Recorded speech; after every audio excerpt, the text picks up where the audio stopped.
Hello, everyone. Good afternoon.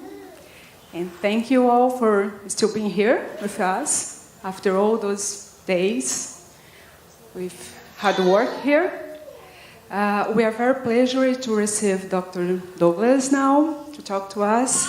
Dr. Douglas is paleontologist and zoologist, professor at Federal University of Uberlândia. Dr. Douglas is also curator of Museum of Biodiversity of Cerrado and experienced in paleontologist of vertebrates from Cretaceous and Tertiary periods with emphasis on osteology and phylogeny of reptiles. Thank you very much, Dr. Douglas. Well, thank you. I would like to thank all the organizing commission. And the commission asked me to present this talk in English. But as I have noted that we have only Brazilian friends here, I will apologize, but I will conduct this presentation in Portuguese. Don't worry, because we have all topics in English in the slides, but I prefer a more comfortable view to conduct in Portuguese. Thank you. Bom, nessa apresentação eu vou focar sobre uma região específica do continente antártico, o arquipélago James Ross, e vocês já vão perceber por quê. Do ponto de vista da paleontologia, é uma das áreas mais especiais daquela parte do mundo, para que nós entendamos uma época em que a Antártica não era o continente branco que é hoje, mas um continente verde, povoado por animais e plantas na terra, céus e mares. Bom, eu espero que isso funcione.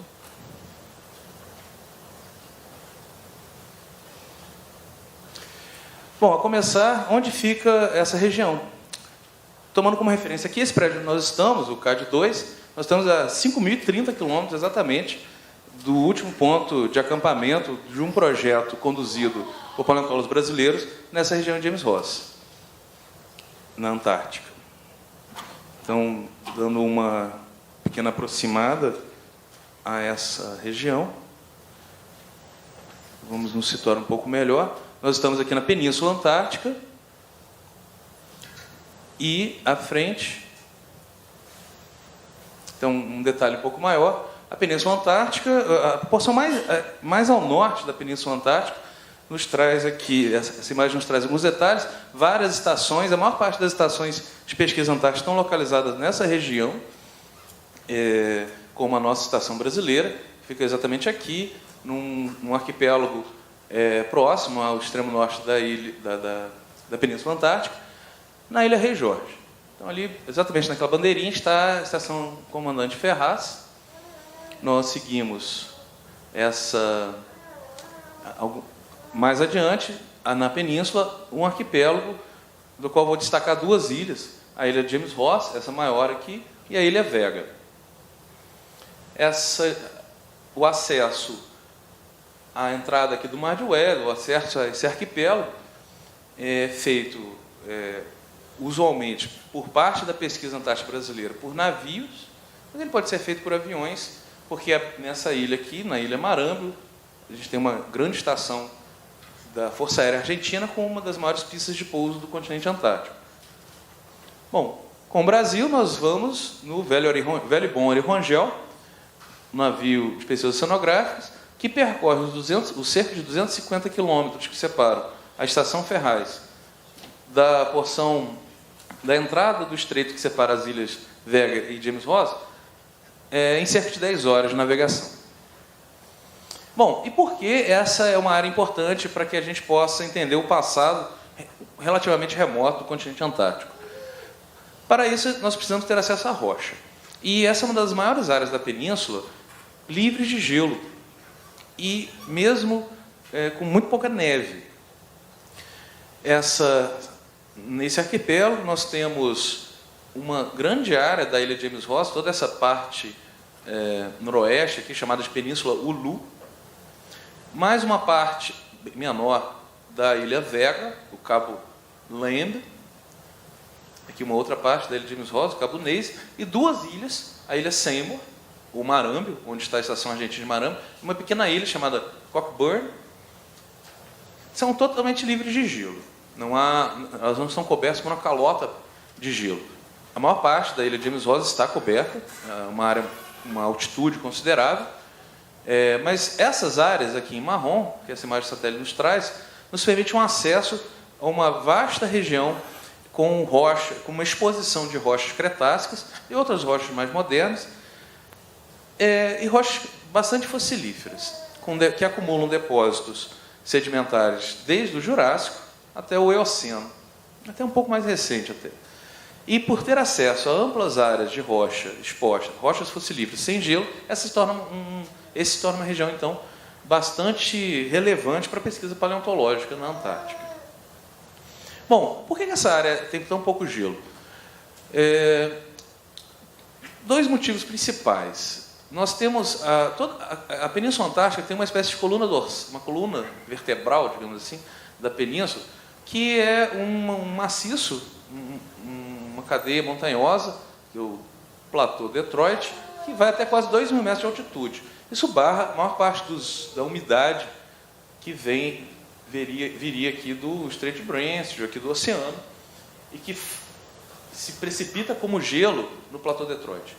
Por outro lado, a umidade que essa região recebe é carregada principalmente por ventos de origem sul ou sudoeste, ventos que são relativamente fortes e que acabam por levar a precipitação que, porventura, também tragam. Então, ela não se acumula aqui.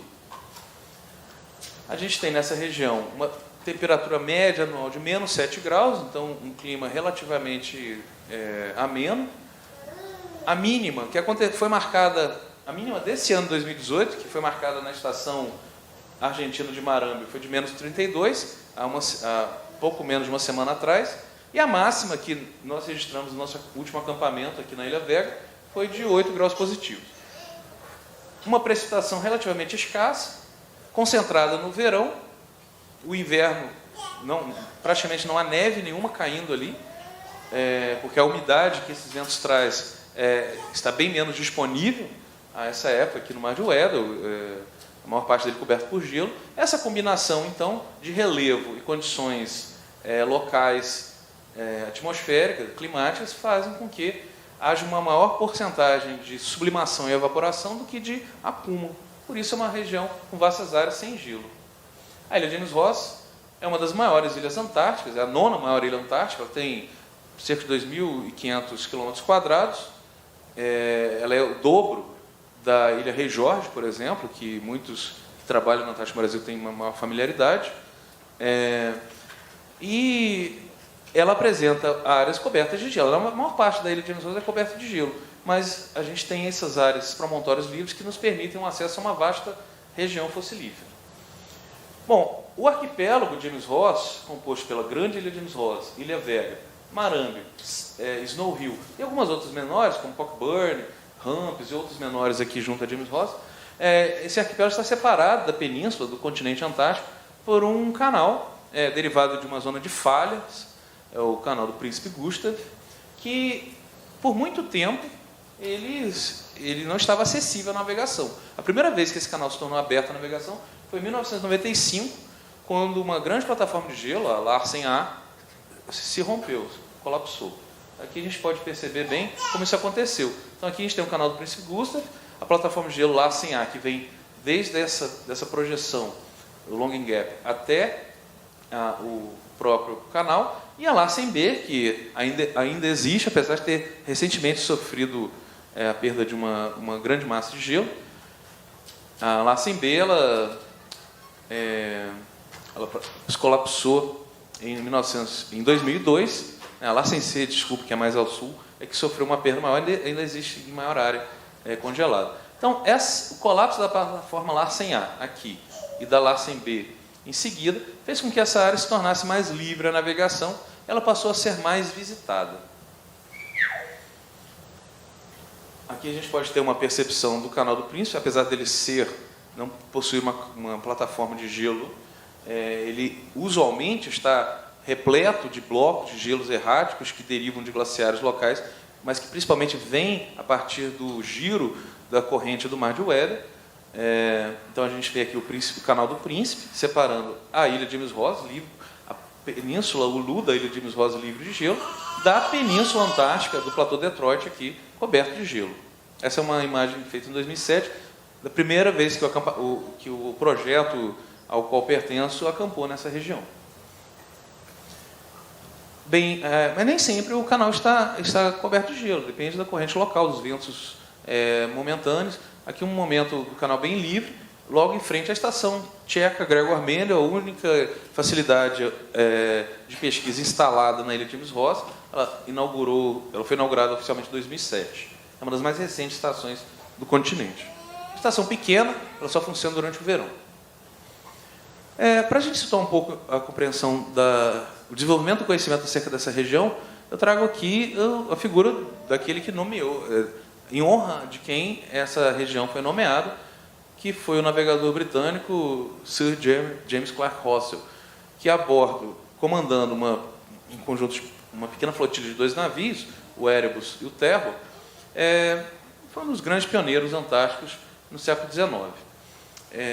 A expedição de James Ross, a expedição antártica britânica, ela saiu daqui da Tasmânia, navegou o Mar de Ross, voltou para a Tasmânia, depois ela seguiu da Austrália e Nova Zelândia em direção ao Cabo Horn, às Ilhas Falkland, às Malvinas, e nessa pernada, que seria o terceiro estágio dessa expedição, ele adentrou o Mar de Weddell e visitou essa região.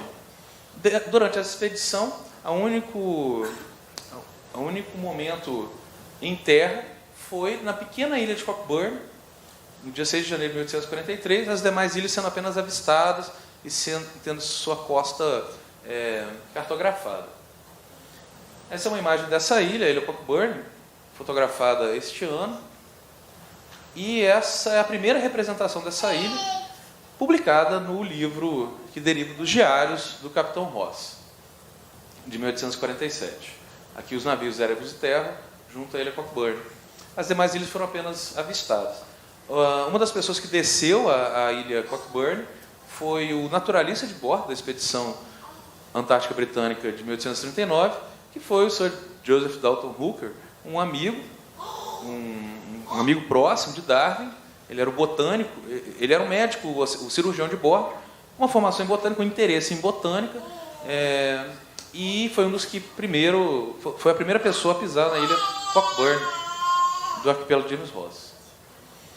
Bom, em seguida, nós temos a expedição do capitão Larsen, comandando o navio Jason, um navio baleeiro adaptado, por uma expedição norueguesa. E essa expedição também navegou por essa parte do Mar de Weddell, e essa expedição foi responsável pela coleta dos primeiros fósseis da Antártica, os primeiros fósseis descobertos na Antártica, que foram, pouco mais tarde, em 1904, publicados por um outro pesquisador, reconhecendo bivalves e madeira essa reconhecida como de coníferas, e também de angiospermas, provenientes de depósitos terciários aqui da ilha Seymour, ou Marâmbio. Esses são os primeiros fósseis coletados na história da Antártica. Em seguida, Larsen manobrou o navio da expedição sueca, organizada pelo geólogo Nordenskjöld, que de 1901 a 1904 promoveram uma expedição polar a bordo do navio Antártica. Essa expedição explorou a maior parte da península do Mar de Weddell, porções de outros arquipélagos, mais ao sul, o arquipélago Palmer, e ao norte, o arquipélago Joinville. Essa expedição nomeou a maior parte dos locais da Península Antártica e do arquipélago James Ross. Esses nomes que nós estamos usando aqui foram dados principalmente por essa expedição. E essa expedição traz uma história interessante. Ela circulou, então, ela partiu de Ushuaia e ela circulou em várias porções das Ilhas Shetland ao Mar de Weddell, em rotas bastante próximas à costa, foram à terra também e construíram um abrigo de inverno bem aqui na porção norte, na Península Spaf, da ilha Snow Hill, aqui onde está essa marcação, em fevereiro de 1902. A maior parte dos pesquisadores, dos exploradores da expedição, então passou o inverno deste ano abrigado aqui. Hoje esse é um sítio histórico. A equipe do professor Zaranquim visitou esse local este ano, né? Essa é o abrigo tirado pela equipe do Nordeste Cold em 1902, essa foto, e esse é como está hoje. Esse local é preservado então como sítio histórico da Antártica. E a expedição Nordeste Cold é bastante interessante porque ela é tão épica quanto uma outra muito mais famosa, que é a expedição do navio Endurance, comandado pelo inglês Shackleton. Os mesmos elementos que nós conhecemos na expedição de Shackleton aconteceram na expedição Nordeste Cold, apesar dela ser bem menos famosa. Quando o Antártico estava regressando para buscar a equipe do Nordeste Cold, que estava a maior parte lá na ilha Snow Hill, naquele abrigo, ele foi preso no gelo. E nesse ponto aqui, relativamente próximo da ilha Joinville, o gelo o pressionou a ponto de levar a naufrágio. A equipe, então, a tripulação de resgate que estava a bordo, saiu pela banquisa de gelo, carregando seus botes, até quando ela se fragmentou a ponto de não suportar mais. A partir deste ponto, a equipe seguiu de bote até a ilha Paulet, uma pequena ilhota, praticamente toda ela tomada por pinguins, aqui no conjunto do arquipélago de Joinville. E uma outra parte da expedição saiu, da equipe de pescadores que estava na ilha Snow Hill, saiu caminhando pelo gelo, por aqui, e foi parar aqui, onde hoje está a Estação Esperança da Argentina. Então, tanto a equipe de expedicionários quanto de resgate, sobreviventes do naufrágio, se espalhou por 3 locais. Uma parte que tinha ficado no abrigo original, na ilha Snow Hill. Eles ficaram ali 1 ano esperando esse resgate. Aqui. Uma parte que ficou na ilha Paulet, onde eles chegaram após o naufrágio. Aqui a tripulação ficou aqui. Esse é um abrigo que está lá na ilha Paulet. E um grupo que saiu daqui para buscar acesso a outras áreas, parte da exploração, e que acabou por se abrigando aqui na Ilha Esperança, construindo esse pequeno abrigo. Ele também existe hoje lá em frente à Estação Esperança da nação argentina, como um sítio histórico. Chamados de socorro foram atendidos e a Argentina enviou este navio aqui, chamado Uruguai, uma corveta, resgatou a todos, e esses locais onde a Argentina acessou para resgatar, atender esse pedido de socorro, acabaram se tornando, ou estando muito próximos de estações argentinas atuais. A de Seymour, relativamente próximo a de Maramba, relativamente próximo da ilha Snow Hill, e a de Esperança, onde um dos abrigos ainda existe. Isso, à época, gerou uma comoção, aqui um jornal francês comentando, destacando esse resgate da equipe sueca. Então, a história é a mesma. Shackleton no Nordeste Cold, só que em vez de Punta Arenas, temos aí Ushuaia como um local de retorno e um navio afundando após o rompimento do casco pela pressão do gelo e todos sobrevivendo. Bom, o arquipélago de James Ross está situado numa região que é conhecida em termos de geologia física como uma bacia de retroarco.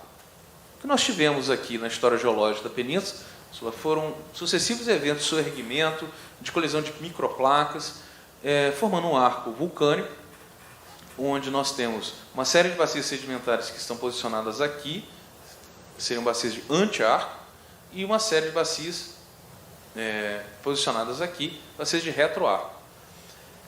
Os sedimentos da bacia de retroarco, eles são muito posteriores aos principais eventos do erguimento e de encontro de placas que configurou a Península Antártica atualmente. Ou seja, eles se assentam sobre muitas dessas rochas mas essas rochas não tiveram pouca influência. A composição dessas rochas influenciou bem menos a deposição dos sedimentos derivados da sua erosão aqui do que na bacia de Anchiar, cujos sedimentos têm uma maior carga de rochas alcalinas, de rochas ácidas, rochas com uma grande quantidade de sílica. Isso faz uma diferença quando nós buscamos por fósseis. Quando nós temos rochas derivadas, ou compostas por uma grande carga de sílica, a gente tem um pH dessa rocha muito mais ácido, o que é um ambiente muito pouco propício à preservação de estruturas carbonáceas, de fosfato de cálcio, de carbonato de cálcio. Então, nós temos pouquíssimas fósseis de conchas, de ossos. Mas essa sílica, no entanto, é uma fonte de elementos mineralizantes que preserva muito bem tecidos vegetais, que não tem a sua preservação tão alterada por esse ambiente mais ácido.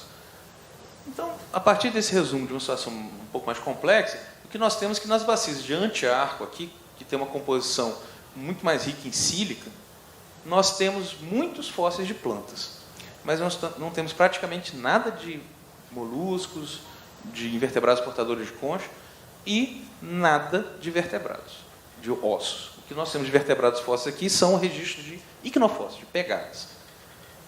Já nas bacias de retroarco, que não tiveram uma influência tão grande dos derrames, das rochas vulcânicas derivadas desses sorrigimentos, nós temos um ambiente deposicional que propiciou a formação a preservação de ossos, de conchas. Temos uma maior carga de carbonato do que de sílica. E, por isso, a gente tem uma grande quantidade de fósseis, tanto de vegetais, mas muitos de invertebrados portadores de concha e de esqueletos nas bacias de retroarco, mas nada nas de antiarco. A maior bacia nessa região é a bacia Larsen, que ela se estende, a sua maior parte está submarina, embaixo do mar. A porção emersa dessa bacia está nessas ilhas, onde nós conhecemos como subbacia de James Ross, nesse trecho do arquipélago de James Ross. E nós vamos ver aqui uma grande quantidade de sedimentos cretácicos cobertos por um vulcanismo. Um vulcanismo bastante expressivo, cuja principal fonte, o principal vulcão, existe aqui, abaixo de uma calota polar, é o Monte Reddington, que é a porção mais alta de James Ross, tem 1.625 metros de altitude, é um vulcão extinto, e que jogou um volume muito grande de uma série de rochas vulcânicas, principalmente basalto, cobrindo essas rochas sedimentares. Então, a gente tem sedimentos que não são rochas vulcânicas que não são tão ácidas, pouca sílica, como basalto, e, de qualquer maneira, elas aconteceram bem depois dos processos de fossilização que figuraram durante o Cretáceo, na época em que esses sedimentos portadores de fósseis se acumularam. Então, a gente não tem uma influência da composição química dessas rochas na preservação desses fósseis, elas são posteriores. Elas têm apenas 6 milhões de anos, cobrindo os depósitos sedimentares. Os processos de glaciação, de avanço, de recuo de geleiras, que foram muito intensos, principalmente durante o Pleistoceno aqui nessa região, reconfigurou um pouco dessa superfície, erodindo uma boa parte, aplainando. Os glaciares avançaram e aplainaram, formaram essas mesetas, e também retiraram uma grande quantidade de depósitos vulcânicos, expondo muitos dos depósitos sedimentares. Isso nos permite acessar uma grande quantidade de fósseis nessas áreas livres de gelo, no arquipélago de James Ross. Bom, esses coloridos aqui nos mostram as principais rochas fossilíferas na região.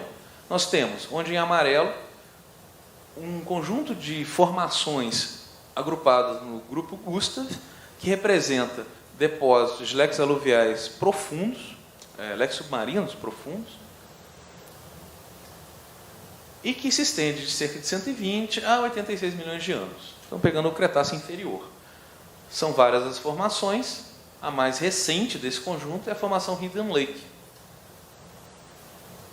Nós vamos ter também um conjunto que, paleontologicamente, é mais interessante, porque ele guarda muito mais fósseis, e com uma maior variedade de ambientes, que é o grupo Marâmbio. um depósito marinho costeiro, mas que preserva uma grande quantidade de organismos continentais que foram arrastados para esses estuários e essa plataforma rasa. Enquanto no grupo Marâmbio nós só temos organismos marinhos e organismos terrestres que resistem a um grande transporte, como troncos, um material bastante resistente a troncos de árvores, né, bastante resistente a esse transporte. Aqui no grupo Marâmbio nós também temos elementos terrestres mais delicados, porque eles não passaram por um transporte tão grande até a sua deposição final. E o grupo Marâmbio se estende em várias áreas do arquipélago de James Ross, todas essas em laranja. Ele representa rochas de um depósito, uma porção mais recente do Cretáceo, o Cretáceo superior, aí entre 86 e 65 milhões de anos. Bom, durante os tempos de deposição das rochas do grupo Marâmbio, nós temos uma boa compreensão de como era o clima e as temperaturas antárticas. A partir de uma amostra significativa de fósseis de moluscos, principalmente bivalves, mas outros também, isótopos específicos permitem aproximar a temperatura vigente na água quando esses elementos estavam sendo capturados para a construção daquelas conchas. O que, por sua vez, permite estimar uma temperatura do ar média de 11, quase 12 graus para o topo aqui do Cretáceo e um pouco mais quente aqui para a porção inferior do grupo Marâmbio. Ou seja, um clima bastante ameno, onde vicejava uma vegetação muito similar à da Patagônia. Atualmente temos florísticos, fenológicos, muito similar à da Patagônia, com uma fauna também bastante variada. A esse momento, aí no Cretáceo Superior, em torno de 80 milhões de anos, nós temos duas razões para esse clima mais cálido. Uma razão mais fraca é que a Antártica Ocidental e a Península Antártica se posicionavam um pouquinho mais ao norte como ela está hoje. James Ross estaria a cerca de 60 graus de latitude sul. Hoje está em torno de 64. Então isso não faz uma grande diferença, assim, na verdade. O principal fator que divide a Antártica atual, a Antártica branca, da Antártica verde do passado, do Mesozoico, é o fato de que, à época, pela justa posição entre a Península Antártica e a América do Sul, pela Austrália e a Antártica Oriental, não havia um circuito, uma corrente que rodeasse todo o continente. No momento em que a Austrália se isola da Antártica Oriental, do qual a gente tem praticamente as mesmas rochas aqui e aqui, a Nova Zelândia, que era uma parte das ilhas antárticas, deriva para norte. E principalmente quando o Drake se abre, ou seja, quando há a separação da América do Sul, a separação por mar profundo, a formação de crosta oceânica profunda entre a América do Sul e a Península e a Antártica Ocidental, a gente não tem mais nenhum bloqueio à água. E inaugura-se então, isso por volta aí de uns 50 milhões de anos atrás, inaugura-se a corrente circumpolar antártica, que é de longe a corrente marinha mais forte do mundo. Ela é muito maior do que qualquer outra corrente marinha. E essa corrente isola termicamente a Antártica do restante do mundo. As correntes quentes que vêm dos trópicos não conseguem atravessar a corrente circumpolar e, com isso, trazendo água mais quente para a Antártica. Como a corrente do Golfo faz com a Europa, por exemplo. A corrente do Golfo leva a água quente ali da América Central para a Europa. Se vocês olharem no mapa, olharem Londres, Alemanha, Dinamarca, e compararem localidades da mesma latitude na América do Norte, no Canadá, vocês vão chegar no gelo. As partes mais ao norte do Canadá, vocês vão chegar em locais com os esquimós, com os polar.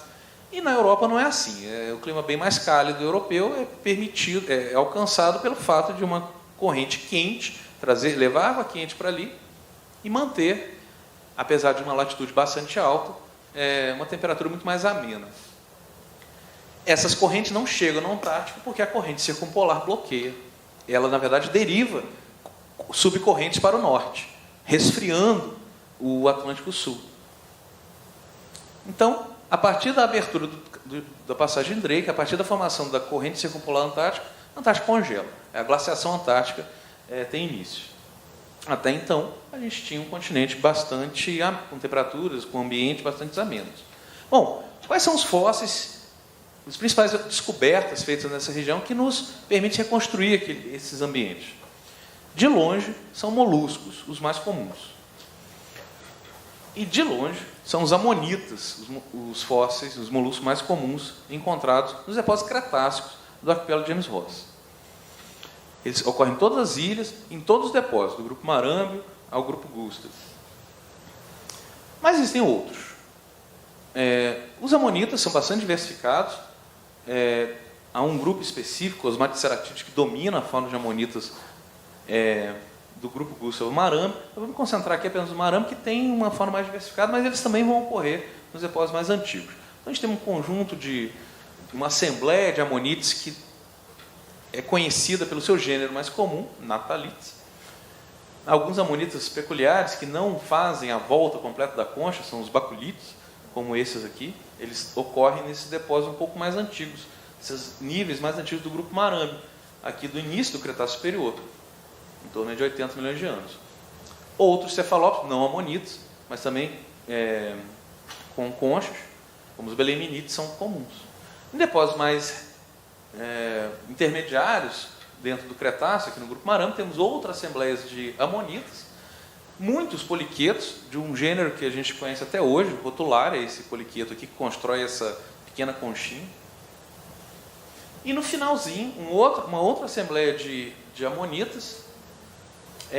O reconhecimento dessas espécies, no primeiro momento, é um pouco difícil. Depois que nós nos familiarizamos com sua morfologia, elas são muito úteis para nos identificar em campo em que níveis nós estamos. Então, não só os mapas geológicos, mas também os fósseis ali nos permitem situar no tempo. Então, se eu encontro fósseis que pertencem a esse conjunto, isso me dá um grande indício que eu estou aqui no topo do Cretáceo, dos outros conjuntos em níveis mais inferiores. Aqui nós vamos ter também os últimos dos beleminites, esses outros cefalópodes. As plantas são bastante frequentes. Os depósitos mais antigos, como a formação Hidden Lake do grupo Gustav, aquele conjunto de rochas de depósitos marinhos mais profundos, preserva folhas e troncos, com uma prevalência, não exatamente troncos, né, mas outros tecidos vegetais, uma prevalência de pteridófitas. Nos depósitos um pouco mais recentes, da formação Santa Marta, aqui, nós temos aí agora sim, muitos troncos e outras partes vegetais com predomínio de araucárias. Aqui alguns troncos que nós podemos ver com abundância em algumas das localidades de James Ross. Um deles, esse aqui, se encontra em exposição no Museu Nacional. Quando vocês tiverem a oportunidade de ir ao Rio, podem ver esse material aqui, esse tronquinho. Alguns registros um pouco mais recentes no Cretáceo, como esses do grupo da formação Santa Marta, também são importantes para datação, como registros mais antigos, e isso como um calibre, para outras técnicas de datação indiretas, como análise de relógio molecular. Um destaque para esse conjunto de pólenes encontrados nessa porção de James Ross. São os mais antigos registros do mundo de uma família muito importante, que são as asteráceas. Os vertebrados também são presentes. Há uma variedade de formas encontradas em diferentes dessas formações, concentradas no depósito do Cretáceo Superior do grupo Marâmbio. Mas o grupo Gustav também tem algum registro. Esse aqui é o mais interessante, o mais relevante, inclusive do ponto de vista biogeográfico, as pedorrigos antárticos, essa porção posterior de um peixe, mais ou menos desse porte, que é de um grupo que nós conhecemos muito bem aqui no Brasil, no Cretáceo inferior da Bacia do Araripe, lá no Ceará. Também no grupo Gustav, na formação Hidden Lake, nessa porçãozinha aqui da norte de James Ross, um dinossauro terópode, um fragmento de tíbia. Para aqueles que não são familiarizados, isso nem parece um osso, né? Mas a gente está vendo aqui o local onde o calcanhar, né, os ossos do calcanhar se articulam com a canela, né, se articulam com a tíbia. Esse fragmento aqui, por causa dessas peculiaridades, desses processos, nos permitem posicioná-lo como um dinossauro terópodo muito parecido com esse aqui. nessa posição aqui. É muito similar aos ossos homólogos que nós vemos em algumas outras espécies já conhecidas, principalmente essa aqui, de nome bem complicadinho, o Piatnitzsaurus, lá do Cretáceo da Argentina. Seria esse carinha aqui. Tartarugas. Então a gente tem um telonioide, né, do mesmo grupo da tartaruga marinha atual, de uma delas, aqui do Cretáceo de James Ross, da Formação Santa Marta. Muitos mosassauros, esses são o segundo grupo mais comum de répteis fósseis em James Ross, mosassauros em James Ross, na ilha de James Ross, e também na Ilha Vega, depósito mais recente do topo do Cretáceo. Há duas formas descritas e fragmentos diversos de outros. Plesiosauros, esses sim são os mais comuns répteis fósseis antárticos, como um todo, e de James Ross em especial. Plesiosauros dessa família específica, esse seria uma representação um genérico dessa família, nos depósitos do Cretáceo Superior da Formação Santa Marta, em James Ross, e do topo do Cretáceo, na Ilha Vega. E dinossauros, mais recente do que aquele do grupo Gustav, dinossauros do grupo Marâmbio, aqui da Formação Herbert Sound, que aparece nesses depósitos aqui achoradozinho aqui. Um anquilossauro, um dinossauro muito raro aqui na América do Sul, conhecido na Argentina, a gente não conhece, a gente conhece como pegadas no Triássico do Rio Grande do Sul, do Jurássico, melhor dizendo, no Brasil, mas não temos nenhum registro osteológico. E esse foi o primeiro dinossauro conhecido na Antártica. Ele foi coletado e anunciado em 1986. O material se trata de um dente, vértebras, osteodermas e alguns outros fragmentos ósseos. O dente é especialmente diagnóstico aqui para o grupo, é um dente multicuspidado. E em 2006 apenas ele foi nomeado, foi descrito apropriadamente, Antarctopelta oliveroi, o primeiro dinossauro encontrado na Antártica. Bastante celebrado à época por selos, cartões do Correio Argentino. Nós temos também nos depósitos do grupo Marâmbio dinossauros saurópodes, esses grandes herbívoros, uma única ocorrência, esse centro vertebral, mas o tipo de articulação, percebam que aqui é convexo, aqui é côncavo, alguns detalhezinhos nos permitem posicioná-lo num grupo, os titanossauros. Não dá para dizer mais do que isso, mas a gente pode atestar a presença desses animais, os titanossauros, que de longe são os dinossauros mais comuns aqui da América do Sul, inclusive aqui no Brasil, nessa região em James Ross. Em James Ross, em Vega, pequenos dinossauros herbívoros, bípedos, pequenos ornitópodes, como Trinisaurus santamartensis, com um bom conjunto de ossos compondo seu holótipo, fêmur, pé, vértebras caudais, cintura pélvica. Próximo à Enseada Santa Marta, aqui, daí esse nome. Temos outros ornitópodes nesse outro lado aqui da Ilha de James Ross, a pequena península de Neise. Esse grupo de dinossauros bastante interessante são os hadrossauros, um grupo muito diversificado, principalmente no hemisfério norte. Alguns pontos conhecidos também aqui na Argentina, a gente também não conhece esse grupo no Brasil, encontrado em depósito do topo do Cretáceo aqui na Ilha Vega. Um dente e fragmentos de ossos apendiculares. Um pequeno carnívoro, um dromeossaurídeo, um animal que nos lembraria um pouco o Velociraptor do Jurassic Park, encontrado aqui no Denise, um pé bem preservado, quase completo. Não é diagnóstico suficiente para identificar, para nomeá-lo como uma espécie, distingui-lo de outras espécies já conhecidas, mas para reconhecê-lo como de um dinossauro deste grupo, um dromeossaurídeo. E na Ilha Vega, muitas aves. Lembra que eu comentei que o grupo Marâmbio é um depósito muito mais costeiro. Então, ossos de animais de constituição mais delgada, mais frágil, como são as aves, sobrevivem a um transporte que, eventualmente, inevitavelmente, eles sofreram para ser sepultados nesses depósitos marinhos. Algumas dessas aves são aquáticas, são aves marinhas. Nós temos um grupo já extinto, um grupo que teria um aspecto como esse, um grupo basal de aves, patos, o mesmo grupo dos patos atuais. Esse aqui, que é a mais bem preservada ave da Antártica, a Vegavis, encontrada na Ilha Vega, é um pato, um lanceriforme, e outros grupos associados às gaivotas, como os caradriformes, e os lumbos, os gaviformes, esse grupo de aves ainda viventes, conhecidos na Ilha Vega. Bom, toda essa fauna nos permite entender que durante o Cretáceo nós tivemos alguns animais que ocorrem em outras partes do mundo, mas a gente tem uma certa setorização, a gente consegue reconhecer uma familiaridade, uma proximidade filogenética desses grupos que eu mencionei para com outros conhecidos em áreas do Gondwana, ou seja, dos continentes do sul, especialmente do sul da América do Sul, de partes aqui da Austrália, da Nova Zelândia.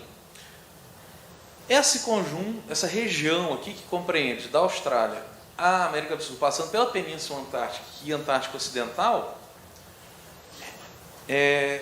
graças a essas descobertas, graças a outras que eu não mencionei aqui, mas são muito importantes também, de microfósseis, nos permite reconhecer uma província biogeográfica, a província Wedeliana, em alusão ao mar de Weddell.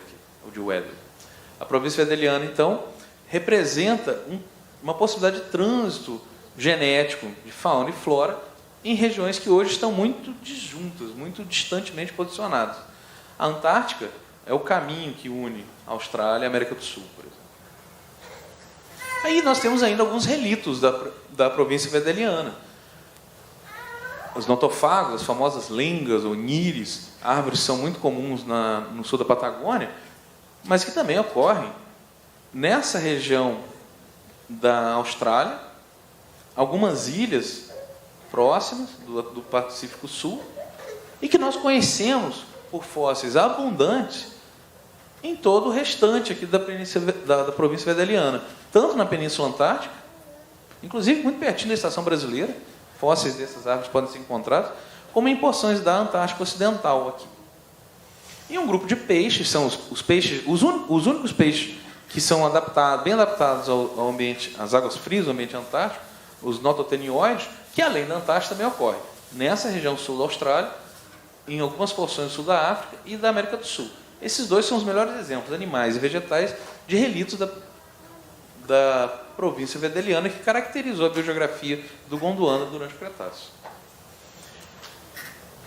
Além dos depósitos cretácicos, e fósseis cretáceos, foram esses que eu destaquei, e que são objeto principal de um projeto que eu logo mais vou mencionar, nós também temos depósitos terciários, ou seja, o arquipélago de James Ross também inclui o limite Cretáceo terciário, que é uma das áreas mais interessantes da paleontologia, está no estudo de rochas e dos seus fósseis, né, no entorno desse limite, porque nós temos grandes mudanças. Aqui a gente termina na era mesozoica e aqui se inaugura a era que se estende até hoje, a era cenozoica. O limite KT, Cretáceo terciário, ou Cretáceo paleógeno, também é um momento da grande extinção dos dinossauros, enfim. É um momento muito importante da história da Terra e, por isso, recheado de interesses, tanto geológicos, ecológicos, diversas disciplinas.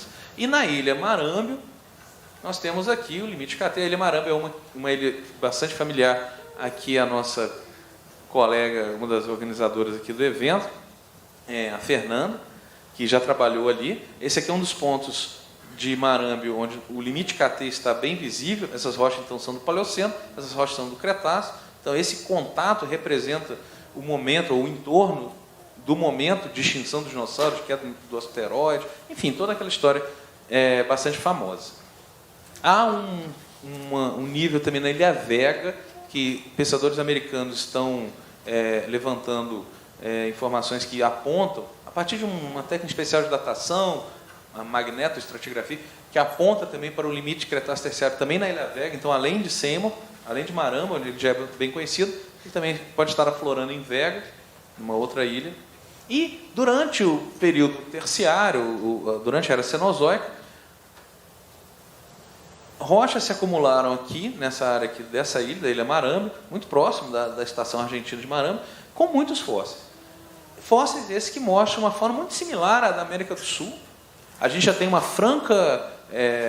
nesse momento aqui, a gente está muitos milhões de anos à frente dos últimos fósseis que eu mencionei, dos dinossauros, por exemplo. A gente está aqui em torno de 30 milhões de anos. E nós temos já uma Antártica bem mais fria, já temos seus típicos habitantes, os pinguins, conhecidos por fósseis, mas ainda temos relitos daquela Antártica verde presente. com uma vegetação atestada pela presença de pólens, mas também de folhas, outros restos macrofósseis de vegetais e alguns animais. Temos uma emazinha, como a ema que nós temos na América do Sul, temos preguiças arborícolas, como as preguiças de hoje, e outros animais, outros mamíferos já extintos, mas que foram bastante comuns no terciário sul-americano. Esse aqui, que é o maior dos mamíferos antárticos, terciários antárticos, ele é conhecido, por exemplo, do Paleoceno da Bacia de Itaboraí, aqui no Brasil. E aqui seria uma reconstituição dessa Antártica eocênica. Então, uma floresta temperada fria, mas né, com essa vegetação arbórea, marsupiais, grandes mamíferos, ungulados arcaicos terrestres, vários pinguins, inclusive um pinguim de grande porte, um pinguim de cerca de 1,60 m, cujos fósseis foram encontrados, descritos recentemente. Um dente, um único molar, mas que nos permite identificar esse animalzinho aqui, uma forma muito próxima, né, desse animalzinho aqui. Um grupo de marsupiais, muito mais aparentado às formas australianas, né, os cangurus, koalas, wombats, diabo da Tasmânia, enfim, essa turma aqui, mas que vive aqui na América do Sul. É uma família que tem uma única espécie vivendo lá na Bolívia, e esses são os microbioterídeos. Dentes dele também foram encontrados na Antártica, esse dentinho aqui, na Ilha Ceiba, na Ilha Marana. Bom, face a tudo isso, os paleontólogos brasileiros buscam contribuir para avançar essa história, para detalhar a história da Antártica Verde, e eu queria ressaltar aqui que a grande pioneira dos trabalhos paleontológicos brasileiros da Antártica é a professora Tânia Dutra, da Unicinos, que já vai na Antártica desde os tempos do Barão de Tefé, buscando por fósseis. A professora Tânia, ela queria trabalhar com dinossauros. Ela entrou na paleontologia querendo dinossauros. Ela estava lá na Unicinos, foi uma grande pioneira da pesquisa antártica brasileira. Uma equipe da Unicinos foi para a Antártica antes do ProAntártico, foi junto com uma equipe uruguaia. E a professora Tânia estava presente, já jovem, estava presente nesse movimento e aproveitou ela como geóloga, ingressou em grupos de pesquisa que foram antárticos desde os tempos iniciais do ProAntártico, só que ela não encontrava dinossauros, porque nesse momento a pesquisa estava muito concentrada na área da estação atual, nas Ilhas Shetlands, e como eu mencionei, lá só tem fósseis de plantas. E aí ela falou, não, ok, eu prefiro ficar aqui, trabalhando aqui, e vou abandonar os dinossauros e vou me dedicar às plantas. Ela se tornou uma das mais importantes paleobotânicas brasileiras. Dentre as vivas, eu certamente a reputo como a mais importante paleobotânica brasileira. Felizmente, ela ainda está viva. E a professora Tânia, então, tem toda essa precedência. Bom, mas outros paleontólogos também queriam trabalhar com os vertebrados. E, por ocasião do primeiro edital público do CNPq para a pesquisa antártica, até então a pesquisa era feita só por convite direto da Marinha, pessoas ou então que apresentavam a proposta diretamente. A primeira vez que houve um edital público pelo CNPq dedicado à Antártica foi em 2005, por ocasião do Ano Polar Internacional. Um grupo de pesquisadores, coordenado pelo professor Alexander Kellner, atual diretor do Museu Nacional, o professor Alexander Kellner, seus alunos e alguns colaboradores, propuseram um projeto dedicado ao estudo de vertebrados, e na Antártica eles vão ocorrer ou em áreas inacessíveis, atualmente o Programa Antártico, lá no continente, ou na ilha de James Ross. Foi submetido um projeto, e felizmente ele foi aprovado, bem recomendado. Em 2007, então, houve o primeiro trabalho de campo desse projeto, que nós chamamos de projeto, abreviadamente, Projeto Paleoantártico, nosso logozinho.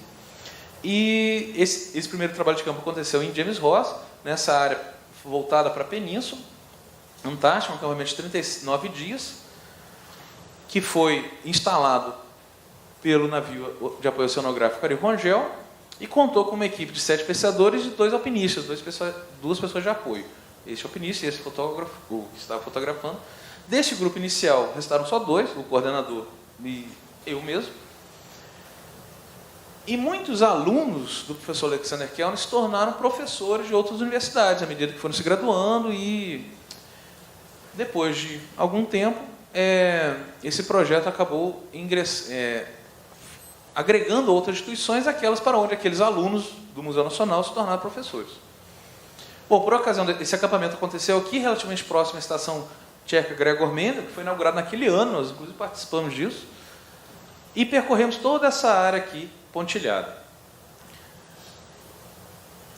nós, então, nessa perspectiva geográfica e geocronológica, amostramos fósseis do grupo Marâmbio, da formação Whiskey Bay, nessa região, da formação Hidden Lake, nessa região, e um pouco da formação Santa Marta, do depósito mais antigo. Percebam que o tempo vai passando aqui, então nós começamos com depósitos em torno de 100 milhões de anos e avançamos até em torno de 80 milhões de anos, nessa região aqui, que era bem distante do acampamento. Esse foi o primeiro trabalho de campo de 2007. O resultado desse trabalho de campo foram 2,6 toneladas de fósseis de plantas, muitos invertebrados, alguns poucos mais importantes invertebrados e microfósseis. Alguns destaques dos resultados desse projeto, em seu primeiro trabalho de campo, incluem um detalhamento da estratigrafia dos depósitos do Grupo Marâmbio, né, num perfil estratigráfico de 166 metros da formação Whiskey Bay, 59 metros da formação Hidden Lake, e todos os microfósseis que eles contêm, principalmente os pólens e esporos, suas palinofaces, que nos contam muito sobre temperatura, salinidade da água àquela época.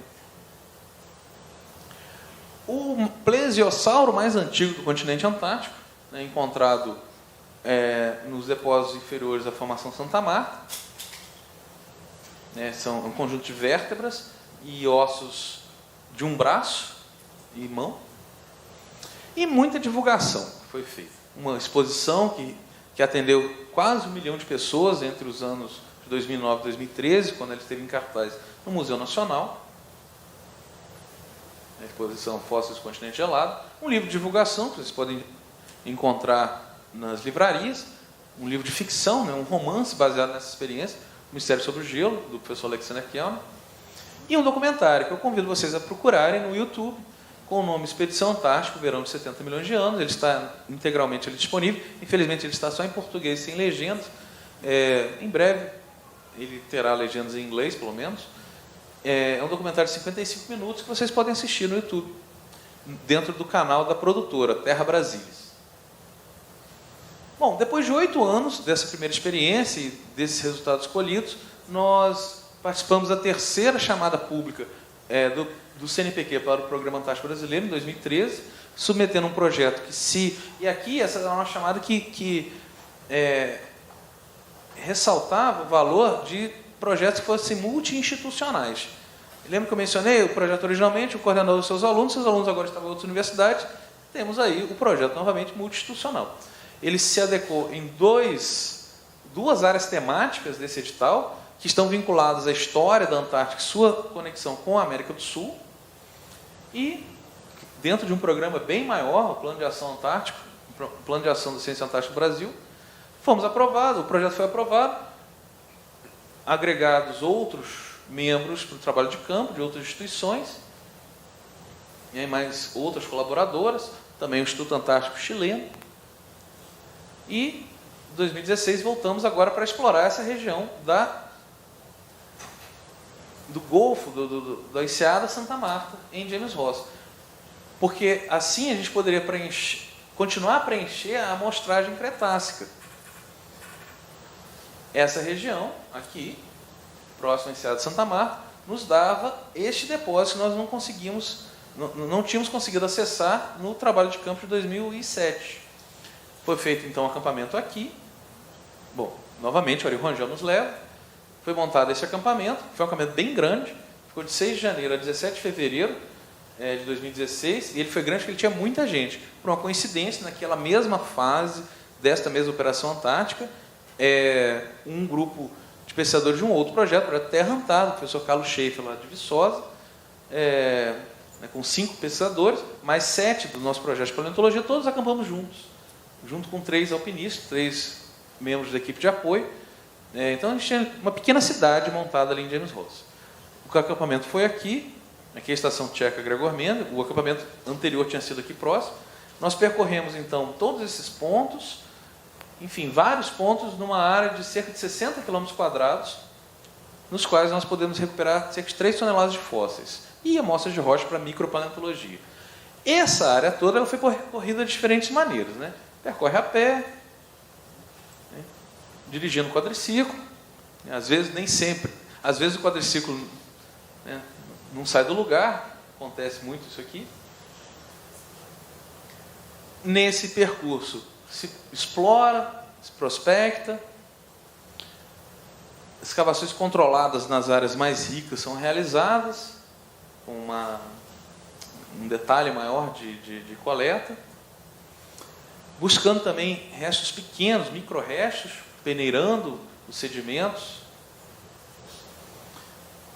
Entre esses vários pontos, eu trouxe aqui algumas imagens de fósseis de seus pontos de destaque, o que nós chamávamos informalmente ponto plesiosauro, porque a gente encontrou dentes e ossos de plesiosauro. Esses são alguns dos encontros desse ponto, junto com dentes de tubarões, da muralha, onde tem esse grande dique, né, um dique natural, dava essa impressão de muralha, vários ossos isolados, madeira, aqui ossos sendo recolhidos aqui pela colega Thaís, da Federal do Espírito Santo.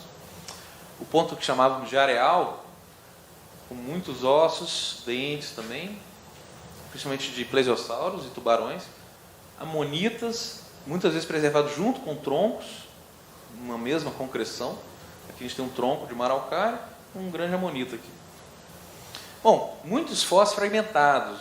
A pesquisa paleontológica antártica ela tem uma grande vantagem de nos dar informações sobre um tempo e um momento, em um local pouco conhecido. Mas a paleontologia antártica é ingrata. Se eu for buscar fósseis bem preservados, eu vou a 100 quilômetros da minha casa, onde nós encontramos dinossauros, encontramos crocodilos articulados, bem preservados. Mas de grupos já conhecidos ou que não vão contribuir, é claro, mas não tanto quanto um fragmento que seja, mas de uma novidade daquele período, daquela época, de um local tão inacessível, tão pouco acessível no mundo. Então, esses fragmentos aqui são um quebra-cabeça, depois a gente se dedica para interpretar. E interpretamos da melhor forma possível. Eventualmente, nós temos ossos completos. Aqui, no caso, uma concreção. Aqui a gente tem um húmero. Está muito bom para ver aqui, isso aqui é uma foto do campo. Um húmero aqui de um plesiosauro. Algumas vértebras aqui que, pelo destaque, né, despertaram até um amor aqui do coordenador, né, que é um grupo que a gente não conhecia ainda.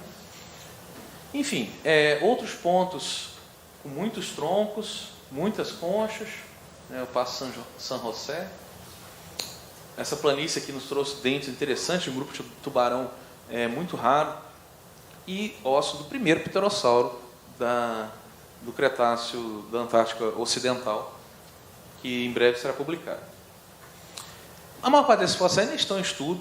O trabalho na paleontologia depois do campo, ele precisa ser muito preciso, muito cuidadoso, porque os materiais são frágeis, e não dá para ir ali de novo em James Ross buscar mais.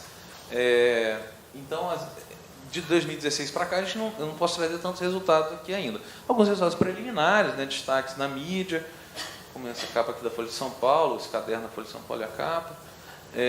Resumos, né, aqueles dentes de tubarão especiais que eu mencionei, identificamos esses grupos ainda em evento, né, isso não está publicado aqui, foi apresentado para um aluno lá do laboratório. Alguns trabalhos em preparação, as primeiras descrições de corais escleractíneos do lado da Antártida, da ilha de James Ross, grupos que ainda existem hoje na Antártica, que não estão associados com microalgas, com os oceantelas, então eles podem ocorrer em águas frias, e grupos que só ocorrem em águas quentes, que se extinguiram da Antártica e vivem hoje só no Índico, como esses aqui. Bom, então, a primeira e segunda ocasião do projeto Paleoantar, nós cobrimos toda essa amostragem cronoestratigráfica e geográfica aqui em James Ross. Mas a gente queria mais. Então foi planejado um terceiro trabalho de campo. O edital que suporta esse trabalho, ele previu o trabalho de campo até este ano 2018. E no ano passado, no início do ano passado, tentamos ir para áreas pouco conhecidas, que abarcam uma idade que nós já tínhamos amostrado aqui, do Grupo Marambe, aqui em torno de 80 milhões de anos, mas de um depósito que a gente não conhecia, porque não aflora aqui em cima onde a gente tinha ido, que é o membro Rabot da Formação Santa Marta, que aflora aqui, do outro lado, uma área muito pouco visitada, mesmo pelos argentinos que moram aqui perto.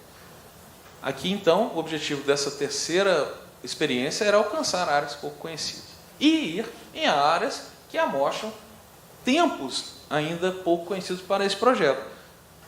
Na Ilha Vega, buscando esses depósitos, principalmente em roxo e em cinza, que nós não tínhamos amostrado ainda. Ou seja, aqui no tempo e no espaço, e aqui no tempo e no espaço, buscar sempre por novos fósseis de idades locais que nós não tínhamos. E aí foi montada uma nova equipe, do qual eu e o João Alberto, um estudante que está aqui presente, iríamos para a Ilha Vega, e uma outra equipe para essa porção aqui da Ilha James Ross. Agora, pela primeira vez, o projeto a bordo do navio Almirante Maximiano.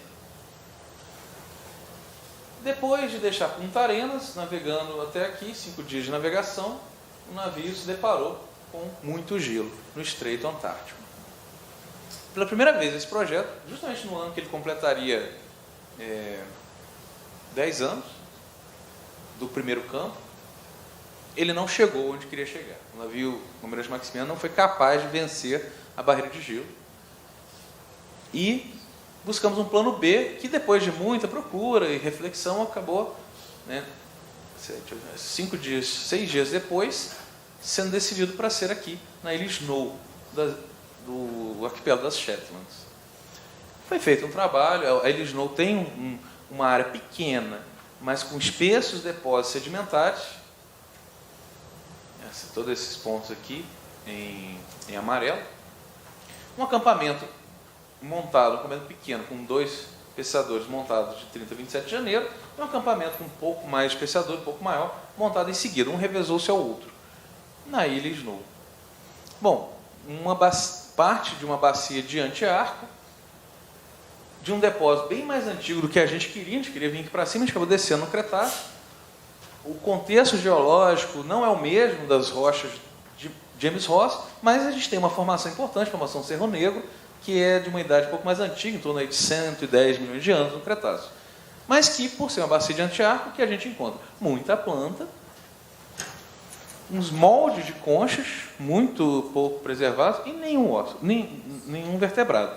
No total, cerca de 200 quilos de fósseis, que revelou alguns encontros interessantes, inclusive uma pinácea que não era conhecida aqui, um pinheirinho que não era conhecido, mas não achamos vertebrados, que eram os que nós queríamos. Enfim, no ano seguinte, no final de 2017, no mesmo ano, para este ano de agora 2018, finalmente chegamos em Vega, e o outro grupo que iria para cá, isso precisou ser reajustado, foram para James Ross, para a Península Neise, que era uma área que nós não tínhamos explorado também. Agora, graças ao nosso Gael, o nenenzinho que está aqui, o Frodo não pôde ir, e o João Alberto não pôde ir, e um outro aluno me acompanhou para Vega. E basicamente a mesma equipe, com algumas substituições, para concomitantemente montando acampamentos de pesquisa do projeto Paleontártico em James Ross. E aí a gente voltou para o Ari Rongel, a gente sabia que a gente ia chegar. Então a gente prefere ir no Ari Rongel. E deu tudo certo, foi montado um acampamento, foi o acampamento mais longo, foram quase 50 dias de um grupo em Vega, de um grupo em James Ross. O grupo em Vega também compartilhou o acampamento com 2 pesquisadores de um outro projeto, o projeto Terra Antar. E o grupo em James Ross, 7 pesquisadores do projeto Paleontártico. E muitos fósseis foram coletados, esses fósseis não foram nem estudados ainda, eles recentemente foram retirados do navio, este mês de maio eles foram retirados do navio, e um pouquinho que a gente encontrou em áreas próximas ao nosso acampamento, inclui plantas, como essa pinha, muito bonita aqui, isso é idêntico a um pinhão atual, uma araucária, ossos diversos, incluindo crânios, materiais que poderemos nomear, novas espécies, muitas conchas e também crustáceos. Em James Ross, especialmente, na Península Neise, a gente fazia uma certa brincadeirinha na fonia, quando a gente perguntava, o que vocês encontraram? A gente encontrou uma paede cretácica, porque era só camarão e mexilhão. Mas também apareceram os ossos, em torno de 600 quilos de fósseis. Bom, esse projeto, então, tem conseguido avançar em contar a história da Antártica Verde. Essa é uma história que a gente também quer continuar a buscar mais informações, por isso, oxalá, tudo dando certo. Esse ano mesmo, nós embarcamos em novembro, e aí o Gael já está crescidinho, e o pai dele vai poder voltar a tentar chegar em Vega, a gente volta para Vega, e outras partes de James Ross para explorar áreas pouco conhecidas e depósitos pouco conhecidos da Antártica Verde. Bom, é isso que eu tinha a mostrar aqui, e agradeço a todos. Muito obrigada, professor Douglas, pela belíssima apresentação.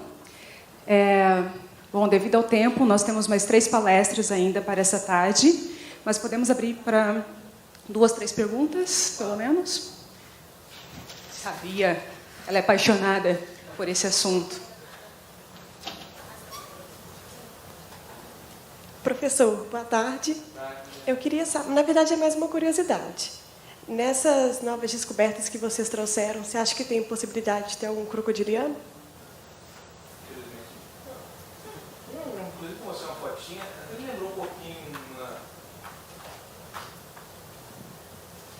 Como se você tivesse. Imagina um teto craniano cortado, assim, uma tomografia, ou porque rompeu. Inclusive, que estava naquela foto, me lembrou um pouco isso. Mas é muito do que a gente quer ver também. Então, depois a gente percebeu que não. É um material que, muito provavelmente, a gente não sabe muito bem ainda, mas muito provavelmente é de peixe. Um peixe ósseo, teleósseo.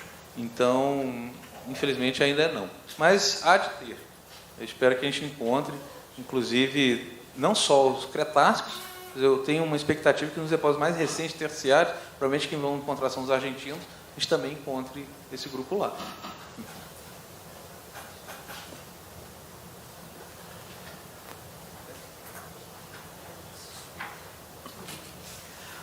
Douglas, eu sei que a gente tem uma amostra que você gentilmente nos cedeu para a gente fazer uns testes de análise isotópica, esse isótopo estável.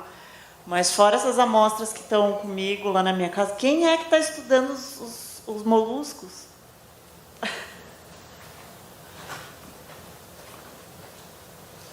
Ninguém, Fernando.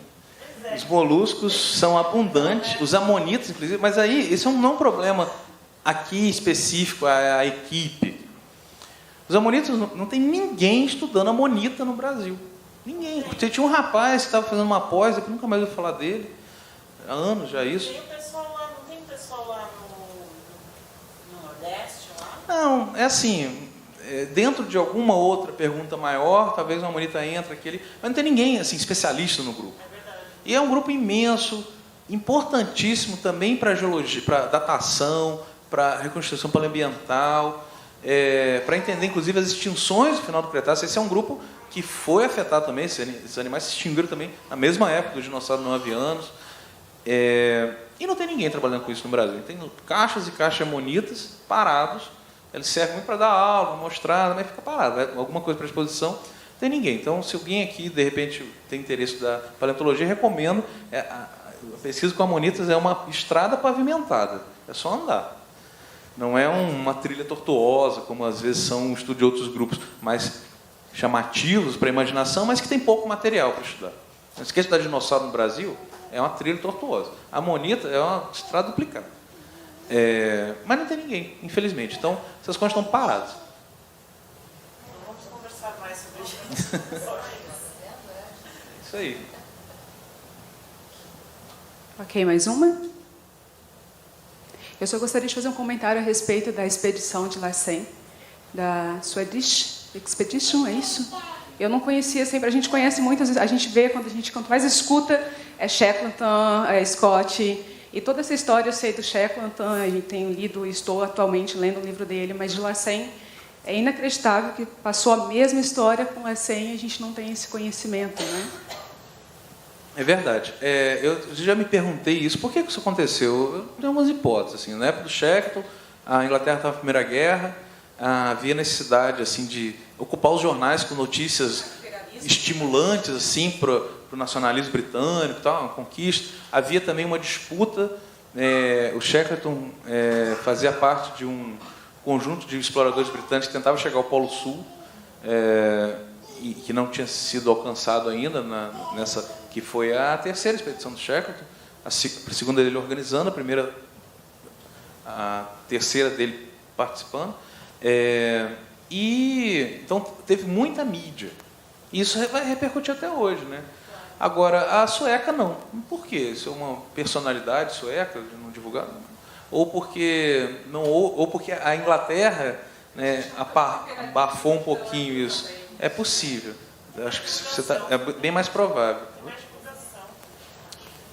Essa briga pela conquista territorialista que era muito grande, muito acirrada nos britânicos, né? A expedição sueca, né, do pesquisador Nordenskjöld, do navegador Larsen, ela, no entanto, ela é bem coberta na literatura especializada.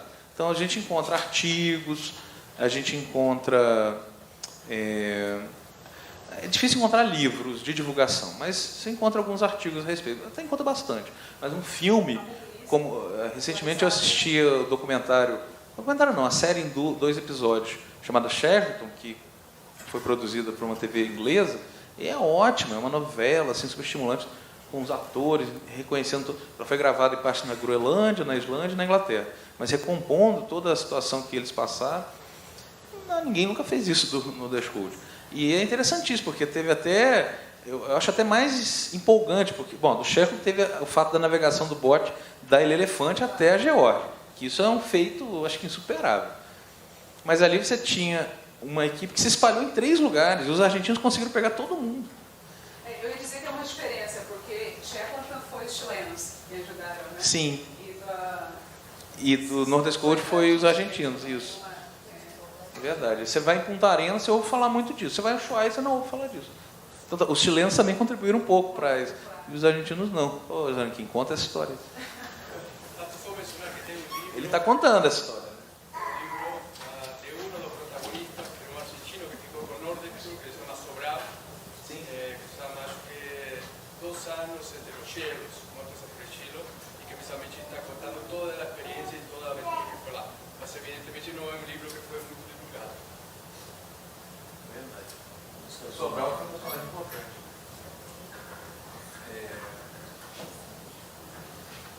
Obrigada, professor.